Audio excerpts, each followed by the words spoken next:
sat down with Dutch and I asked him, how many albums do you want to make in your career? And he said to me, he wants to make at least 10. I said, cool, we're going to sell 2 and we're going to own 8. And them 2, we're going to make sure that you are a global superstar at the end of those 2. Dutch at the time was trying to get as much money as possible. And I was like, look, Dutch, we don't need to keep trying to drain the money. People was in his ear saying we need to drain the money, I'm like, no. We want to try and create a long-term partnership with these people. If it was more based on, okay, here's someone that understands what the culture is about, what needs to be done, give them the budget, let them go out there and build something. It's not that right now. The game is like, all right, cool. We need to meet these shareholders' demands. We need to meet this executive's demands, the CEO's demands. Cool, who can we get that can easily poach this and poach that? You know what I mean? So that's what the game's about at the minute. Our sponsors, for the perspective, Fireway Pizza are offering you guys 20% off using our discount code AD20. Use it today, man. Save money, be patterned. We got you. AD20, Fireway Pizza. I can't believe the man in front of me is in front of the camera. Man, No, like, it's mad, innit? I don't get in front of the camera, boy. Only for you, though. yeah, nah, jam. Yeah. Do you know, it's like, we've been talking for years, Yeah. and the first time we actually physically met was at Nux's party, innit? But that's mad, innit? It was mad, innit? That was mad. I didn't even know it was you, you know? I just pulled I, up. you know, I didn't expect you to look like that as well, you know? Well, what does this mean, bro? I know. What am I trying to say, bro? You look like one of my cousins. What does that mean, though? I don't know. You look so humble. And I was like, Yeah, oh because my God. wait, so what do you think I was gonna look like? An arrogant prick? Yeah, Like, no, do you know what? I thought you'd have been light, you know what I mean? Light skin? Yeah. What, boy? I like it though, man. Yeah. You're my kind of energy, man. Image, voice, personality, everything, man. I love it, man. My guy. Yeah, bro. Yeah, man. One thing I'll say, bro, like, there's people who are like, I take notes of. Yeah. You're one, Okay. when I talk. Thank you. Mark Henry's another one. You know My Mark, guy, obviously. one of my best friends. Yeah.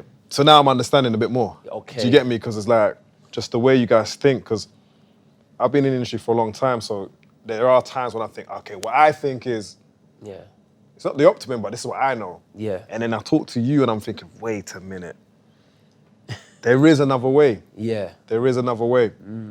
So the first thing is, I'll introduce you as is it fair to say artist manager? Yeah. Or executive? Yeah. Has it always been, like, I need to double check, bro. Did you ever rap back in the days? 2002. So you did rap. I did rap. What they say, like, this is gonna sound rude, yeah? Yeah. They say that 99% of the man in the industry are failed artists. I'm telling you. Like, everyone tried the thing, innit? Yeah, I tried the thing. That's how I started music. I wanted to be, did I say I wanted to be? I wanted to be Biggie, you know. But then I realized I couldn't rap. So then I wanted to be Wiley. That's mad, innit? I wanted to be like Wiley, man. Wiley was my inspiration back in the day. But I got on stage in some club this event called Bang back in 2002. So yeah, so I was rapping in 2001, sorry. That's how I'm showing my age now, innit? So 2001 I started rapping. 2002, I got on stage in some event called Bang. We had my brethren, Obi, Big Obi and Culprit put on. They used to run Heat FM. Yeah, this is how long ago this was, yeah. They manage Big Nasty now. Okay. Yeah, so they're behind Big Nasty and Dice Recordings. So they're the kind of man that introduced me to the game. Anyway now, and Dizzy Rascal went on there, stop that, start that, get that, what? Boom, boom, boom. Passed me the mic. When I looked at the crowd, I'm like, no. I'm way behind this guy. So I just gave up that day. I gave up. So you gotta thank Dizzy that I didn't start rapping, continue rapping, boy. Dizzy put me down. But yeah. And that's when I just realized that there's a different role for someone like myself, you know what I mean? Because back then I was even playing the role I do today. I was still doing it then as an artist, like getting my bedrooms. We had a little, we had a crew that we used to have back in the day. Yeah, so we had a crew and I would like get everyone, I'll find a radio station for us to go on, etc., etc. Then I just realized, you know, I'm not the most talented, but I'm good at putting people together. So that's what I continue to do up till today. So there's a long gap between Yeah. there and now. I don't know if I want to go into what was I going. don't mind, you can ask me anything. No, so like, Yeah. nah, I'll get back to that later though, bro. Okay. Bro, you how's that put? Are you an idealist when it comes to the business? I think so. I think I'm a hopeless romantic when it comes to business. And my brother, who's my partner, he's more of a realist, so we kind of balance each other out. So yeah, I'm a very big dreamer. Bro, like, because there's certain things you say, I'm like, yo, jam, that's it, that's just jam. Now I start feeling really bad about myself. I'm thinking, why am I so negative? Yeah. And I'm thinking, but why is he so positive, bro? Yeah. Like, so what does that stem through? Like, being in this business that we're in, that's really cutthroat and like shark infested. Because I don't know where my positivity comes from. I think it's just I'm a dreamer, innit? So I think for you to dream, you have to be positive. But why I'm so optimistic in the current climate, because I waited 20 years for it to get to where it is now. And I've watched America go through what we've gone through. So because of history, I can see what's gonna happen next for us. And also, because I've traveled the country intensely and Europe, I've seen the shift in the culture in our country. From Devon to Inverness in Scotland, I've seen a dramatic change and what the culture's actually done to the new generation coming up. So this movement is here to stay. It's not going nowhere. It's just going to get bigger. I'm gonna kind of skate through things kind of like sporadically. Yeah? Okay. So you just correct me where some things go. At one time you had Morrison, Yes. Dutch. Yes. Who else am I missing? Is there anyone else I was missing? I had M1 on the M1. beat, who I still got today. And I had OFB. Yeah, that was my roster back then, yeah. Oh yeah, and I had a girl called Amani. Oh, Marnie, Yeah, the singer. Yeah, the Okay. singer Amani. And who else did I have back then? I had a great team as well. I had quite yeah. This was back in 2019, 2020. Cool. Yeah. So, I say that to say this, so Yeah. I guess we can speak on this now because you had a plan. I had a plan, yeah. Part of the plan was my artists are gonna run out their deal. Yes. They're gonna leave the labels hot. Yes. We're gonna bring them together under one umbrella, Yes. and I'm gonna make them into global stars. Yes. And that play was kind of like being shown with Dutch. You was already, I think early on, you guys were one of the first ones to do the European plays I was seeing. I'm like, Yes. cool. So, and then I remember it was like, your whole thing was like, you saw what was going on in hip hop and you was like, no, listen, we gotta travel, not just be domestic. Yes. Crystallize what I'm saying is like, Yeah. where did that whole thought process blueprint come from? Okay, so I've always dreamed about being, making bad boy records. Pause. No, but I always wanted to do the Rockefeller, Bad Boy, Cash Money. Ultimately, my main ideal scenario would have been to create our version of Def Jam. And what I've always learned is, as a fan of the game, because what I am ultimately is I'm a fan in it. That's what keeps me going, I'm a fan. So me being a fan, I'm like, okay, if I'm gonna be like these guys, or wanna be as big as these guys, what do I need to do with my life? And I said to myself, okay, instead of trying to always go over to America, why can't we create the United States of Europe? So while I was away on my holiday, my long holiday that I've been to too many times, I was what's this called? I'm sitting there on my phone watching what's going on, and then my boy, he's my business partner now and my mentor, and a guy that's actually put a lot of power in my hands, Ratty. He was managing Steph at the time, and I saw her do a song with some Dutch guy, and then that's when it clicked. But I always had that idea before, and what made me understand that this idea could work before I even saw that was how it worked in the streets. Because in the streets, what I've noticed is there's products that move around globally through people that speak different languages, and they do transactions in different currencies, but this one product is known globally and everyone's using it that is into that same product. And then I kind of, while I was away, because when you're away, you get a lot of time to sit down and think. While I'm sitting down and thinking, I'm like, okay, this is the exact same thing with hip hop.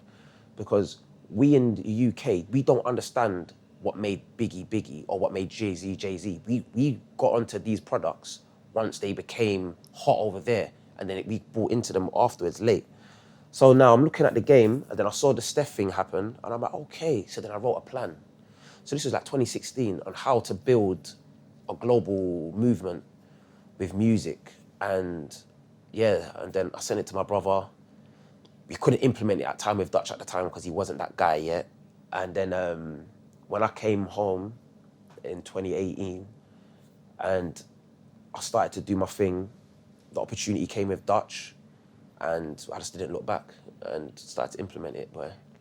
Tell me about the process of actually doing the deal. How involved were you? Like, not the legal aspects, but how did you pick the right lawyers? Like, walk us through that situation. So the way we done that deal is that they came to us at the time, mainly Dutch, because he was hot and he had everything set up. He had his lawyer, which most artists should have anyway. You should always have your own lawyer. So I kind of done it very, very transparent. Where I made sure he had his own lawyer. The labels came to him. He brought me into the room to have the conversation with them, me, my brother, and Cash.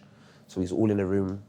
In fact, Ratty's when I introduced us to them into the big guy, what's his name again? I can't remember his name. Oh, what's the guy who was running Parlophone at that time? Burgess, Nick Burgess, yeah. So he brought us into Nick Burgess and Elias, and we was talking, and then we went back and forth, and my mindset at that time was everyone was trying to get this major deal with these big numbers, whereas me, I was more thinking about it from the standpoint as a flip, where I'm just thinking, okay, why do I want to take so much? I want to make sure that I'm behind things that look very investable. So take something that's reasonable, but not too high, so they can put the money behind the push mainly. So that's kind of the way I made sure that deal was negotiated. Dutch at the time was trying to get as much money as possible, and I was like, look, Dutch, we don't need to keep trying to drain the money. People was in his ear saying we need to drain the money, I'm like, no. We want to try and create a long-term partnership with these people. Because in my head, I was thinking, if I get in the building with Warner, create success with Warner, the romantic in me was like, I'm never going to leave Warner. I'm going to build a massive empire of Warner. Do you get what I'm saying? So yeah, that was the thought process at the time. Get as a reasonable number, make sure that he can survive and move forward, but make sure that we can make it very investable for them so they can pump him and grow his career with the ideas that I had for him. But why would that be the strategy? Because at that point, everyone was just trying to get it was almost like agents just trying to get the highest bid. Like, do you get me? Like, why were you trying to go for mid-range? Because I sat down with Dutch and I asked him, how many albums do you want to make in your career? And he said to me, he wants to make at least 10. I said, cool, we're going to sell 2 and we're going to own 8. And them 2, we're going to make sure that you are a global superstar at the end of those 2. So when we go to get 8, the last 8, I'm going to turn you into Jay-Z. That's what I said to him. So that was the plan. I like that you just brought that down, you know. That's good. That's good. Yeah. All right, cool. So, but when you're doing that again, when you're in those conversations with these people, like, are you feeling like this is your moment that you've been prepped, like you're ready to do these type of deals? 100%. Because you must have been on the sideline watching the game, and now it's your time. Yeah, I always had, because I kept going in and out, I always had little moments where it nearly happened and then I'll go away. Where this time, it was happening. So it's like, at that time, I didn't even care about being paid myself. I just wanted to show the market, this is what you can do with this kind of heat. And, because I don't like to monetize my time. I don't think, I've had so much time taken from me in my life. It's like, my time now is not there to be paid for, it's there to show and prove. And then from that, I can have a bigger conversation with people and start saying to them, can I get equity or whatever it is, because I'm now showcasing value. So at that time, I waited, I would say, 18 years to be in that position. Do you know what I'm saying? And people need to remember, me and my brother, we done Dutch's first 3-4 videos, took him to his first studio session. So we kind of like developed him. Do you know what I mean? And when that time came, because people don't know, we didn't put out Only If You Knew with Dutch. We done the moves after him. Do you know what I'm saying? So when that relationship with that person that he was doing the business with at the time broke down, he came to me and he's like, look, can you come and manage me? Because we started something, let's finish it. So I said, all right, cool. We're going to implement the plan I had. He goes, yeah, let's go. And then what I done was I started to reach out to the people that I knew, that I built years of relationships with. And then I started to grow his audience that way. Because people don't remember that when Only If You Knew came, when I touched Dutch with Only If You Knew, he had about 700,000 streams on the song. So he was hot culturally, but it wasn't booming the way it was. So we had to go and we had to do a lot of work to keep it going. Do you know what I mean? But yeah.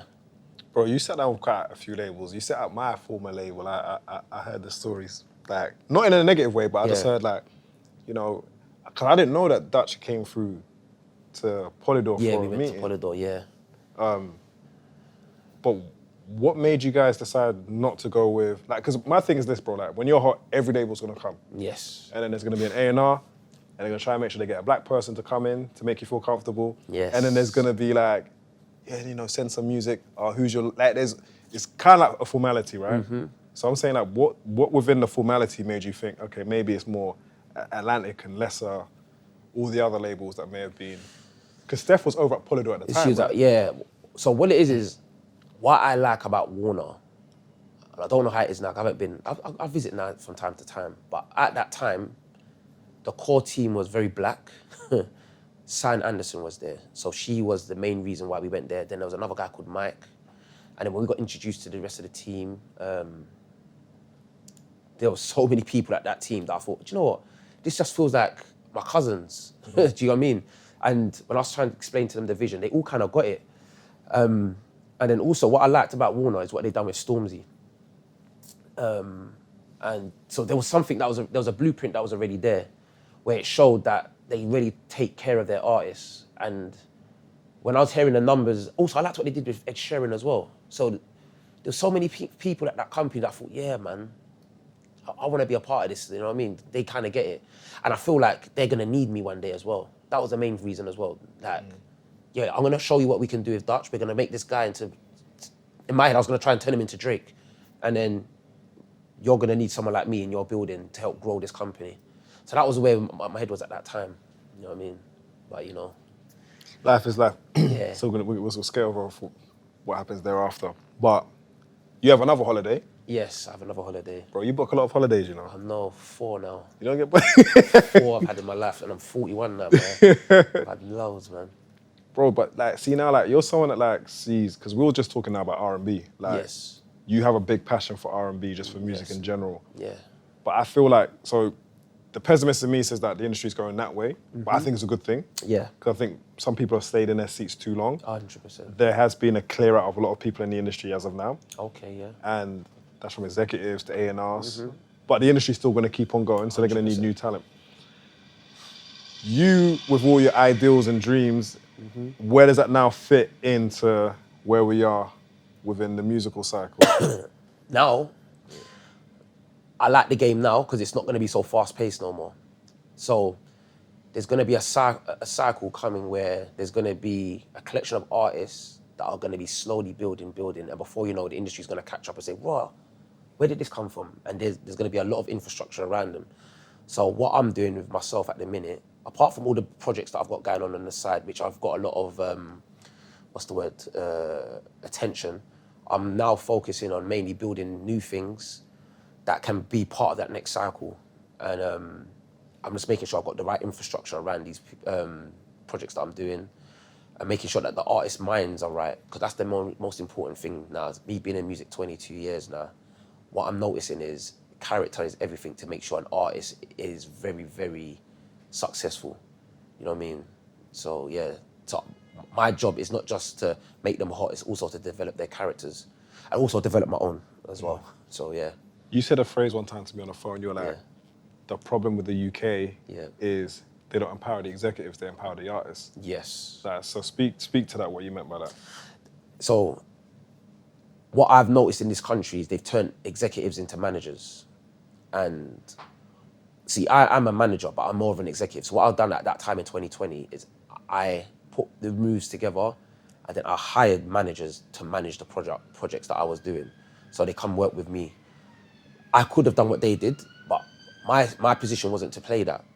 And then this is why what I've noticed in the game is, because the managers are only doing, they're doing so much things with this one artist, the game's not allowing them to really expand the game because they're focused on this one person.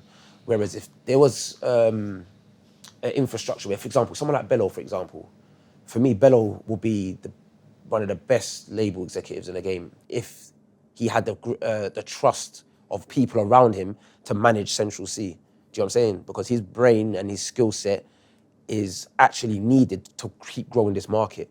Don't get me wrong, Central C too. So he plays such a pivotal role in that situation. But people like Bello, we need them because he saw it from early. Do you know what I'm saying? He's like someone like myself and Mark Henry. He sees things, you know what I mean? He has, like, I've had intense conversations with him, and it's like the way he thinks. I'm like, whoa, we're kind of the same, you know what I mean? You just had the guy that has the right character, do you know what I mean? So I feel like we need more people like him and myself and the Marks, not just to be, held down by just managing one artist. They need to be free to say, all right, cool, I'm gonna set up this label, I'm gonna put you into position, you into position, you into position, and then they focus on making sure that infrastructure is running professionally and it's marketed right, etc. You know what I mean? So why do you feel that's not happening? Because I don't think that the industry wants us to take over the pop space. Because if that does happen, we're going to take it over, really take it over. So the less of us in the game in those positions, then the less influence we have over the generation that I'm witnessing on the road. Because what I'm noticing is, if you're a prime minister, for example, your kids may be listening to drill. They don't want that. You know what I'm saying? They want them listening to Take That or Oasis. You know what I mean? And what's happening in Europe at the minute is what happened in America. They fought against this cool culture being at the forefront, and that's what's happened over here, because I've witnessed it. There was times I used to go to Kent and it used to be called coloured. Now you go to Kent, there's Africans everywhere. Do you know what I'm saying? The white kids are talking like they're from Hackney. Do you know what I mean? Same thing up in Aberdeen, same thing up in Glasgow. Everyone's talking one language, and it's a language that was born in London. Do you know what I mean? So they don't want that. But what I've noticed is when something's really good and infectious, you can't stop it. So it's gonna happen whether they like it or not. But right now, I don't think that's something that they want right now. Do you feel that, bro? So like, you see that dynamic between artist and manager Yeah. and label? I've observed that I feel labels can try and get in between the 100%. artist and the manager. Yes. Right, so again, speak to how that kind of dynamic can manifest itself. I think that more time would happen if they don't have a manager that's on side. Or On side with the label. on side of the label, or the label perceives it as the manager's not doing a good enough job in the direction that they want to take the artist. So what they normally would do, what I've seen, is they would have an A&R or a friend of an A&R in position ready to come in and scoop the artist. But once they've been planting those seeds to break down and say, oh, look, this ain't happening because your manager didn't do this or you didn't do that. Here's someone that can do it. Do you know what I mean? So yeah, that's when it happens. But then I think what labels do forget though, is because they don't understand that artists need managers on both ends. You need a manager that can work with the label, and you need a manager that knows how to deal with the artist. So what you have in the game at the minute is you have managers that know how to deal with the artist and doesn't know how to deal with the label. Yeah. So that kind of affects the trajectory of the artist. I think if you merge the both of them, then we're going to have more of a successful route for the market. I'll give you an example. With Chipmunk, he had Bath and he had Vash. Vash was very experienced in the industry. Bath came straight off the road to come work with Chipmunk. And look what they've done. They sold loads of records. You know what I mean? They went around the world. And yeah, Chipmunk here today because of it. You know what I mean? Because Bath understood how to deal with Chipmunk, how to deal with the energies that's around him. And Vash knew how to deal with the industry. Do you know what I mean? And together they made a united vision. So I think labels that don't understand that concept, I think they're doing themselves a disservice also. You know what I mean? What do you feel about the, well, look, there's been a lot of, like, let's be real, there's been a lot of black companies, entities, people have been put into the label space. Mm-hmm. Not all of them have the influence or impact that we will think they do. Yes. So why bring them in to just like not allow them to go by their own creative vision? Like, it feels a lot of it's optics. You see this person's got a job and they're like, bro, I can't, yeah, it's political, I can't really do what I need to do. Because the game's based on relationships, isn't it? Yeah. And also, a lot of people are in the label systems because they've had some form of success. But I don't want to talk down on anyone, but what I've noticed since I've been in music is a lot of success is down to not always hard graft, it's down right place, right time, and luck. But there's few people that have like, do you know what, I've tried, failed. Okay, each failure I'm learning, boom, boom, boom. Okay, I understand this, I understand that. Now I've created this. there's hardly anyone in the game like that, and the more of the people are in the game is because they was in the right position in the right place at the right time. And then what I've noticed is if you've fluked your way there, you're gonna get found out. And that's what's happening. I'm not throwing shade on anybody, but a lot of people are in positions because they was around the right person, they was in the right building, and they knew the right person to get to access to this person to do a deal, and now they've leveraged that. You know what I mean? So, yeah, I feel like this is why it's such a great time now, because we're getting into a space now. It's like when Puffy came up. I know his name's horrible right now, but what he done was, and people like him, is they actually really did the work. You know what I mean? They built artists, or they'll take an artist that was a bit flat and resurrect them. Do you get what I mean? That they understood what the job was. It wasn't about just taking something that was going off on TikTok and signing it and throwing a bag at it. It was about, okay, how do we craft a piece of art here and make sure that the world understands what this art is? Do you get what I mean? So I think that's where the game's going to now. You know what I mean? It's a beautiful time. Bro, just briefly on these things, yeah. So then now the game's in a space where I look at it and I'm like, because I got friends who work in labels, right? I don't think labels are a bad thing. I think labels have a service that they offer. What I more question is how do people get into those buildings? Yeah. And sometimes you ask people like, yo, like, how did you get a job?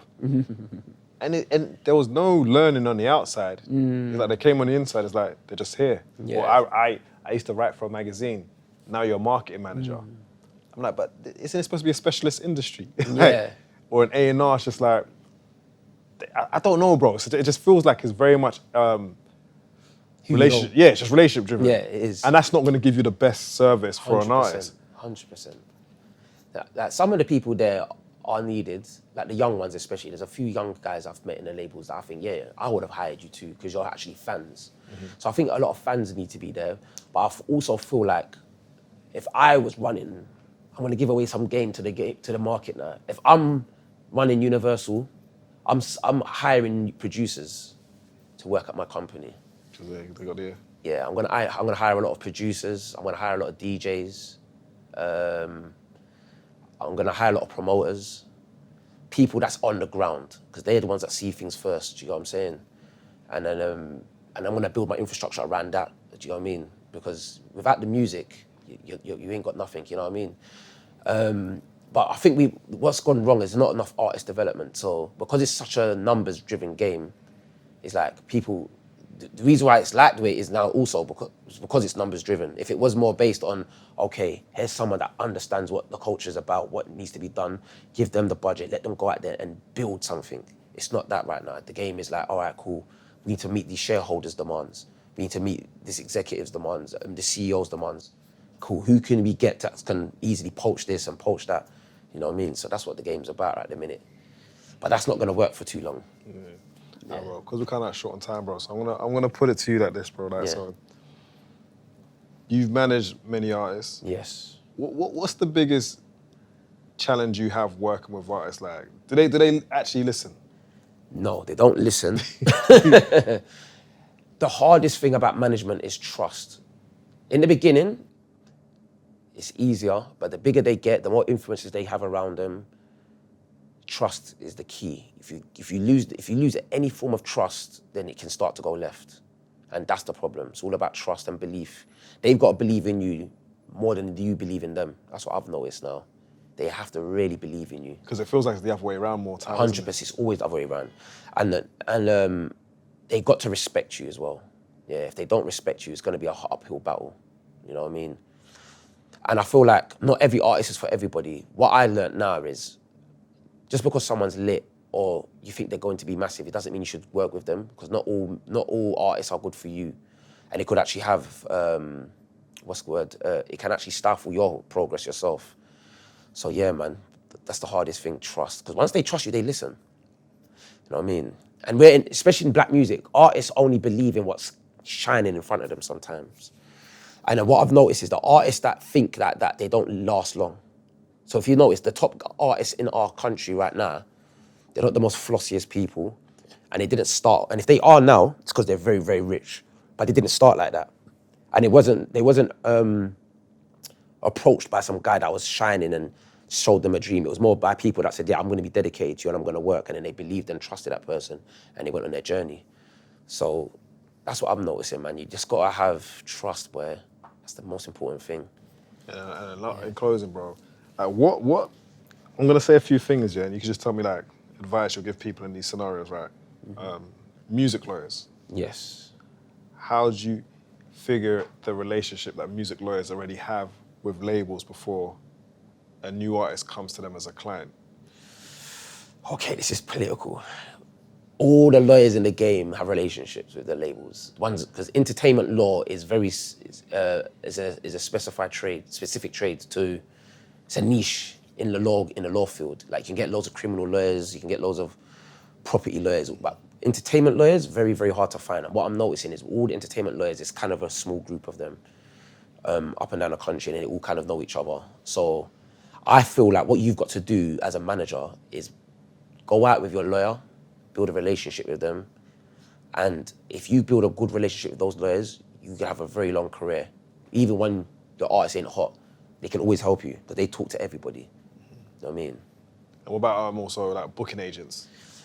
Booking agents, so there's two ways I've noticed how it works with the booking agents. Most of them work well with you when you're hot or you're part of something that is hot. I'll give you an example. Let's say if I was managing Central C and I've got another artist that I want to build, I could leverage that artist with Central C. Do you know what I'm saying? So that's kind of how that game kind of works. But booking agents are very, very important because they've got relationships with all the festivals. You don't need them, but they're very helpful if you're hot and you got too much going on. And what I'm noticing is when you're managing a big artist, there's so much going on, you do need all these departments around you to handle the workload. But in the beginning, you might not really need them. Do you know what I mean? But once you're popping, you need everyone in place, boy. You know what I mean? And then A&Rs, like, do we have good enough A&Rs currently? I think what they've done is they've turned A&Rs into admin workers. A&Rs are not the traditional A&Rs what they used to be back in the day. So I can't really disrespect any of the A&Rs in the market right now because I don't believe that they're allowing them to really do their job because most of the time they're doing label copies or they're chasing emails, you know what I mean? They're not really sitting there and helping artists craft records, which was the old job of an A&R, you know what I mean? So, yeah, I think it's the nature of the game, not necessarily the A&Rs in the game, you know what I mean? And then lastly, like, dealing with artists and their finances, bro, like, it's a big problem. Like, big money comes in, yeah, hundreds of thousands of pounds comes in. The first thing they're at the jewelry shop, they got the watches, they got the kettles. Obviously, as a manager, you would have seen that. Like, but in a generalistic way, like, what's your viewpoint on how we should be like managing finances once they start to get? It's not even like the big money, but the advance. It's just an advance at this point. I think personally, every artist when they get their advance, go and buy a house straight away. That's my advice to all the artists. Go buy a yard. Take a 12-month living wage and go buy a yard. Because if you're hot enough to get an advance, you're hot enough to earn money from shows. So use that big lump sum, go and cop a yard. That's something that you know you can always walk away from. And live off your show money. And don't buy no jewels until you've built enough rainy days, as we used to say in the roads. Rainy days before you can go and buy a watch, or whatever it is. But what I'm noticing is there's a rapper kit in it. So all the rappers want to jump on this rapper kit because they don't feel like a rapper until they have that. And I feel sorry for the artists when I see them do that because I get it though, because in their head they're thinking that this piece or this watch is a conversation starter. But then what they're not being told is you are actually the conversation. That's not the conversation, it's you. Do you know what I'm saying? And I can tell you, and I can give you some more context. If you go into a nightclub, I've been going out a lot lately, I see so much guys looking like rappers now, and no one cares. And then someone will come in that is a rapper with nothing on, and the world's going mad. Do you know what I'm saying? Inside that club. So really and truly, is it the jewels that's making everyone look at you, or is it who you are and how hot you are? So I think they've been brainwashed into thinking this is what I need to make sure that I'm lit. But yeah, man, I think the jewels is a gift and a curse. It's a gift if it's done properly, but it's a curse at the minute because a lot of them are spending too much of their money on it right now. And I think, do you know why this is also happening as well? Down to trust again. I think what the artists are doing is they're getting their deals and they're not taking true mentorship from their managers or the people around them. Or the managers ain't doing their job, it's one or the other. But the managers I know, they always advise the artist, no, that's not the way forward.